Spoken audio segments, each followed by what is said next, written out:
Welcome to the Learning Corner channel. If it's your first time here, consider subscribing for more content. Don't forget to like, comment, and share. Remember, knowledge is power meant to be shared. Now, have you ever pondered over how a tiny mosquito can cause an illness that claims hundreds of thousands of lives each year? Welcome to our deep dive into the world of malaria. Malaria, a disease as old as civilization itself, continues to be a global health crisis. It's a silent killer that preys predominantly on the most vulnerable among us, children. This minute parasite, transmitted through the bite of an infected mosquito, has been responsible for more human suffering and death than almost any other disease in history. Globally, malaria's impact is staggering. Each year, nearly 220 million new cases are reported. And annually, this unassuming disease claims the lives of nearly 400,000 individuals. To put that into perspective, imagine the entire population of a city like Miami, wiped off the map year after year. But the horror of malaria is not just in the staggering number of lives lost. It's in the untold suffering it inflicts on its victims. High fevers, chills, flu-like symptoms, and severe anemia are just a few of the debilitating symptoms that often accompany this disease. And its economic impact, it's colossal. Malaria keeps people out of work, children out of school, and communities in perpetual poverty. In fact, in some of the hardest-hit countries, malaria can account for up to 40% of public health expenditures. Yet despite these grim statistics, there's a glimmer of hope. Over the past 2 decades, we've seen a significant decrease in malaria cases and deaths. This is thanks to concerted global efforts to combat this disease. But the fight is far from over. Now you might be wondering, how did this all begin?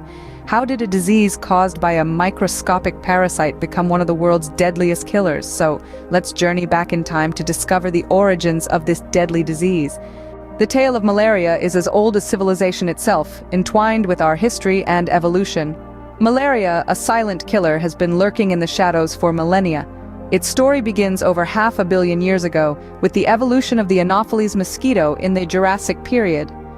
But it wasn't until the dawn of human civilization that malaria truly began to leave its mark. The earliest evidence of malaria parasites is found in the ancient DNA from the teeth of prehistoric people in Western Eurasia, dating back to the Neolithic and the Bronze Age. But the real spread of malaria began with the advent of agriculture. As humans started to settle and farm, they inadvertently created the perfect breeding grounds for mosquitoes, fostering the spread of this deadly disease. Historically, malaria has been a global scourge, affecting civilizations across the world.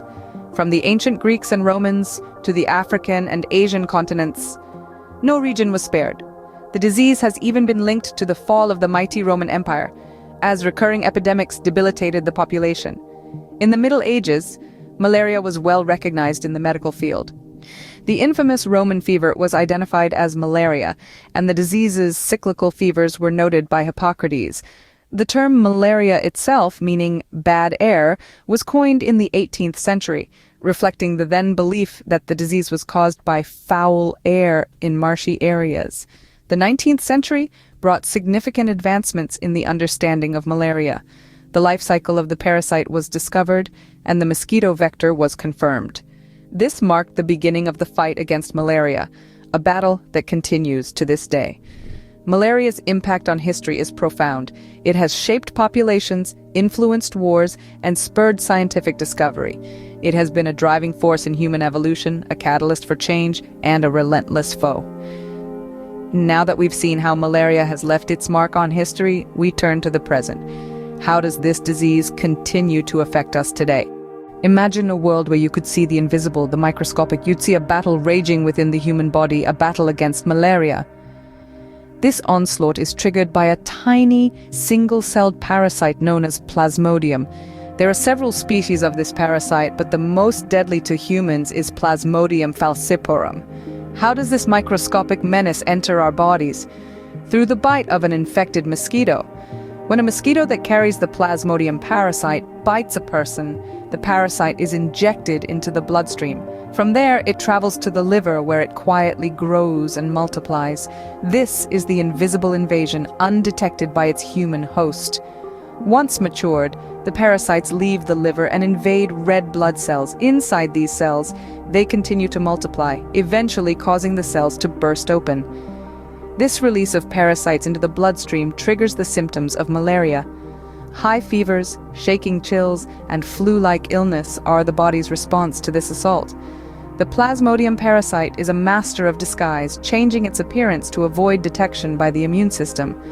This makes it difficult for the body to mount an effective defense. And the cycle continues when an uninfected mosquito bites an infected person.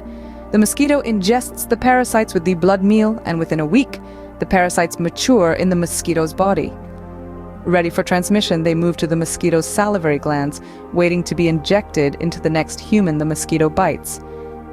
This is the clever and deadly cycle of the Plasmodium parasite, a cycle that has been fine-tuned over millions of years of evolution. It's a cycle that takes place largely out of sight, within the human body and within the body of mosquitoes. The battle inside the body is fierce, but what are the visible effects of this microscopic war? As we move to the next scene, we'll explore the impact of malaria, a disease that, despite being preventable and treatable, still claims hundreds of thousands of lives each year. Malaria, a word that echoes with dread and suffering. But what exactly does it do to the human body? Well, the impact of malaria is multifaceted, affecting various aspects of human life. Let's first delve into the physical effects. Malaria, at its core, is a disease that wreaks havoc on our bodies. Symptoms can range from fever, headache, and vomiting to more severe ones like jaundice, seizures, and even coma. It's a bitter truth that if left untreated, malaria can be fatal. Imagine your body as a city and the malaria-causing parasites as invaders. They storm in, attacking your body's red blood cells, causing them to burst open, releasing more parasites into your bloodstream. This cycle repeats, causing the symptoms we just discussed. In severe cases, malaria can affect vital organs like the brain and the kidneys, leading to life-threatening complications. The impact of malaria, however, extends beyond the individual. It seeps into the social and economic fabric of communities, particularly in regions where the disease is most prevalent. These are usually areas with limited access to healthcare and preventive measures, where malaria can cripple entire communities. Economically, malaria can be a significant burden. In many parts of the world, it is a major cause of poverty, as it decreases productivity and hinders economic growth. It's a vicious cycle. Poverty increases the risk of malaria, and malaria, in turn, pushes people deeper into poverty. Socially, malaria can disrupt education, as children who fall ill often miss school. This has long-term impacts on their potential for personal development as well as the overall progress of their communities. Let's not forget the emotional toll. The constant threat of infection, the pain of losing loved ones to the disease, the struggle to afford treatment. These are realities for many people living in malaria-endemic regions. With such dire consequences, how can we defend ourselves against this invisible enemy? But remember, knowledge is power. By understanding the impact of malaria, we are better equipped to prevent it, treat it, and ultimately eradicate it. In the war against malaria, knowledge and medicine are our most potent weapons. When it comes to combating malaria, prevention is the first line of defense. Avoiding mosquito bites, particularly between dusk and dawn when these pesky insects are most active, is crucial. Mosquito nets treated with insecticide, known as long-lasting insecticidal nets, are a widely used and effective measure. In areas with a high risk of malaria, indoor residual spraying with insecticides, another preventive strategy, can help control and eliminate the disease. But what if prevention isn't enough? What if, despite all precautions, a mosquito carrying the malaria parasite manages to bite? That's where antimalarial drugs come into play. There are several types, each with its own way of attacking the parasite. Some drugs kill the parasite in the blood, while others act on the liver stages of the parasite to prevent it from multiplying and entering the bloodstream. Yet the fight against malaria isn't just about treating it once it's occurred, it's also about eradicating it completely, and for that, we need more than just nets and drugs. We need a vaccine. That's why scientists all over the world have been working tirelessly to develop a vaccine against malaria. And guess what? They've made some promising strides. The first ever malaria vaccine, known as RTS-S, was developed and has shown to provide partial protection against malaria in young children. It's not a silver bullet, but it's a significant step forward in our fight against this deadly disease. But the fight isn't over. There's still a long way to go, and it's a journey that requires the collective efforts of scientists, healthcare professionals, and governments. It also requires us, as individuals, to stay informed, to take precautions, and to support initiatives aimed at eradicating malaria. Malaria is a formidable foe, but with knowledge and vigilance we can protect ourselves and those around us.